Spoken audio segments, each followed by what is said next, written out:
Most professional football bettors routinely use the Asian handicap markets for their football betting, but most casual punters do not even know how it works. Anyway, if you're considering taking your football betting to the next level, then I'm going to share a comprehensive beginner's guide to Asian handicap betting that will fundamentally change the way you bet on football. Once you see this, you can't unsee it. So, go put the kettle on, and let's dive right in.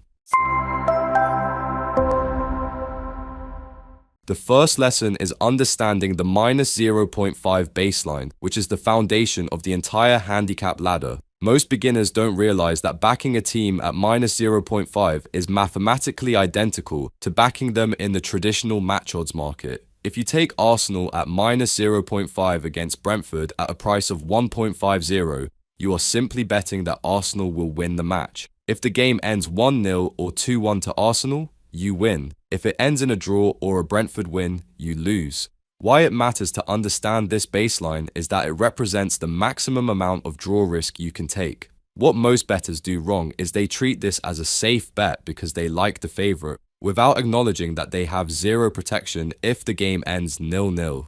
When I first started out, this is a mistake I used to make myself constantly. I used to think I was being a professional by going for the Asian handicap lines without fully understanding them. I was basically betting on similar outcomes but in a more complex way. If you want to fly under the radar with a bookmaker, then you might want to avoid this Asian handicap market and just back them in the regular match odds market. Betting Asian handicaps too often can put you on the radar for the bookmakers, but that is only because it is so commonly used by the professionals. Now the second tip is really important, and that is to use the 0.0 line to remove the draw from the equation entirely. This is often referred to as draw no bet, and it is the ultimate tool for reducing volatility. What this line does is redistribute your risk so that if the match finishes level, your stake is simply refunded in full. Why it matters is that it allows you to back a superior team while acknowledging that a stalemate is a meaningful possibility. Let's say you're watching a match where Arsenal are priced at 1.50 to win, but you are worried about Brentford's ability to sit deep and defend. By taking Arsenal 0.0, your price might drop to 1.30 or 1.35, but you have created a safety net. What most bettors do wrong is they chase the higher price of the outright win because they are greedy, ignoring the fact that a draw occurs in roughly 25 to 30% of matches. How to approach it correctly is to sacrifice a bit of that potential return for the security of a refund. If Arsenal win, you still profit. If it's a 0-0 draw, you haven't lost a penny. This is risk engineering in its purest form, allowing you to stay in the game and protect your capital when a match doesn't quite go to plan. It turns a binary win-loss scenario into a much more resilient investment.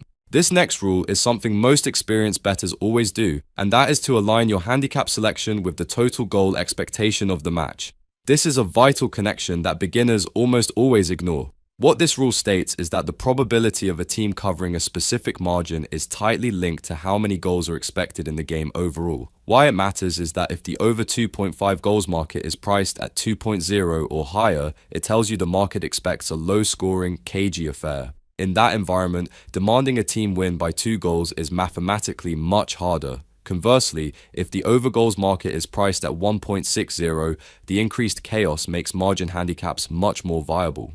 Out of curiosity actually, which of these do you think you've struggled with the most so far? Is it being too aggressive with the margins or being too conservative with the prices? Let me know in the comments because I'm genuinely curious to see where you guys are in your Asian handicap journey. How you should approach this correctly is to check the total goals market first. If goals are suppressed, look for security lines like 0.0 or plus 0.5. If the game is expected to be a high-scoring blowout, that is when you can start looking for the bigger prices on the minus side of the ladder.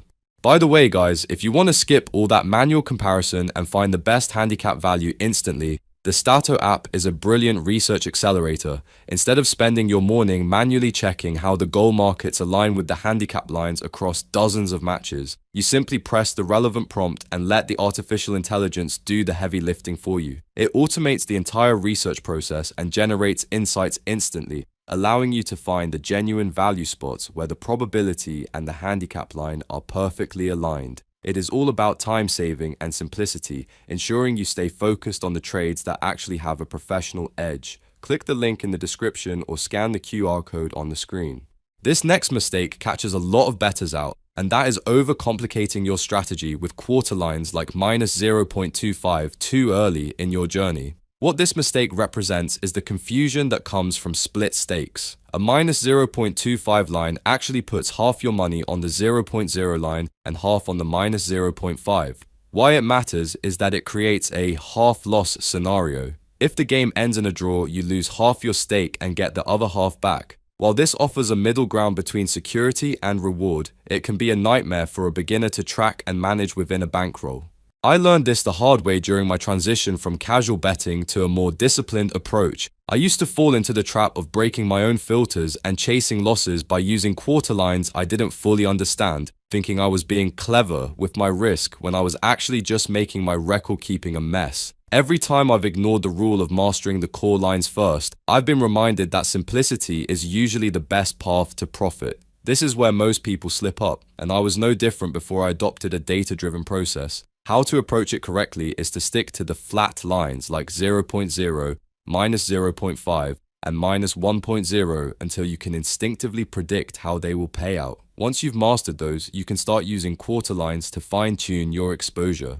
And finally, the last tip, which is arguably the most impactful insight for anyone wanting to move away from casual betting, is to use the minus 1.0 line to demand margin for a much better price. This is where you move from just picking a winner to predicting a level of dominance. What this line means is that the team you back must win by at least 2 goals for you to get a full win.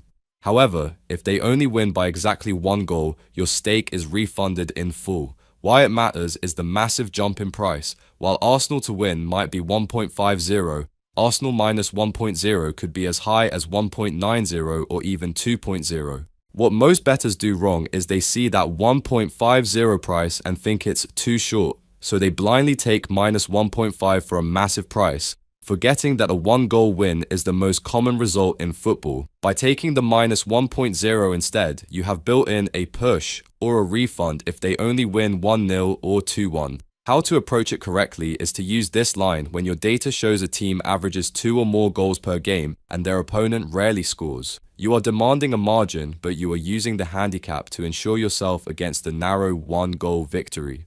This is how you transition from guessing who wins to professionally aligning your bet with the most realistic scoring distribution of the match. And like I said earlier guys, hours of manual research and trying to figure out which handicap line offers the best value are no longer necessary if you want to professionalize your approach. Statto dramatically speeds up the process by providing structured betting insights instantly. It handles the heavy lifting of data analysis, using artificial intelligence to scan thousands of matches and identify exactly where the goal expectation and the handicap lines are mispriced by the bookmakers. It is a serious upgrade for any football bettor who wants to move away from the guesswork and start using a disciplined, data-led process. Click the link in the description or scan the QR code on the screen right now to see how the artificial intelligence can accelerate your research and sharpen your edge. I really hope this beginner's guide to Asian Handicap has shown you that these markets aren't complicated, they are just tools for adjusting your risk. When you stop chasing the highest price and start matching your line selection with the actual structure of the game, your results will naturally follow. Remember to click that like button if you found this walkthrough valuable. It tells YouTube to show you more of this kind of content. As always, the learning shouldn't stop here. There is actually another video on the screen right now that I think you'll find very useful if you want to keep building your knowledge and sharpening your edge. Go ahead and click that, and I'll see you over there.